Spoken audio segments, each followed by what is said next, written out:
Sinubukan ni Charlene na takasan nga itong si Adrian. Dali-dali nga siyang lumabas ng bahay nga nitong si Adrian. Mabuti na lamang at hindi nakalock ang gate, kaya nakalabas siya agad.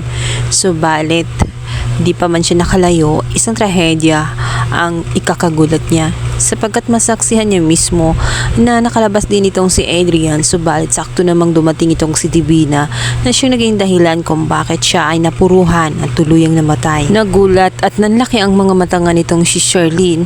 Gusto man niyang lapitan itong si Adrian para saklolohan, ngunit tela wala na rin siyang magagawa sapagkat nasaksihan mismo ng kanyang dalawang mata na nangingisay na niya ito at tela katapusan na nga ng kanyang buhay.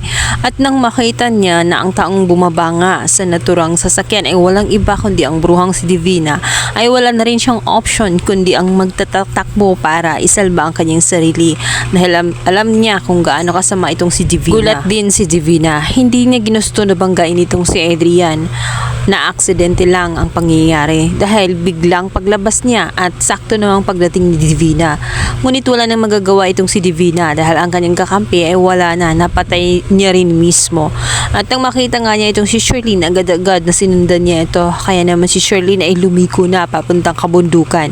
Doon na siya nagtatakbo. Nasa panganib na nga ang buhay nga nitong si Charlene. Dali-dali siyang nagtatatakbo para lamang layuan itong si Divina, lalo't nakita niya na may hawak pa itong baril. Kapag nagkataon, tela katapusan na nga rin ang kanyang buhay.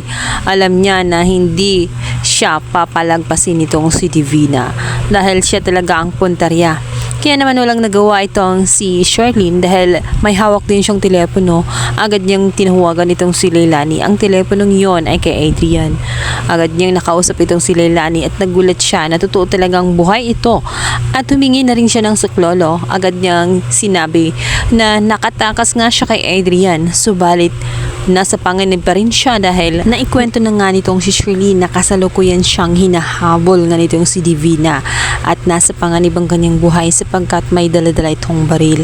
Agad-agad na sinalaysay na niya kung ano ang address ng kinaroroonan niya. Humingi siya ng saklolo. Dali-dali namang pumunta itong si Leilani kasama nga ang lulungan nitong si Xavier upang iligtas siya. Nalaman din ang katotohanan nitong si Charlene na siya talaga ang may pakana sa naturang insidente kay Dado. Sinadya niya talaga ito at harap-harapan dahil sinabi ni Divina na hindi rin siya magdadalawang isip na siya nga ang isusunod. Kaya naman si Charlene ay buong tapang na nilabanan nga itong si Divina.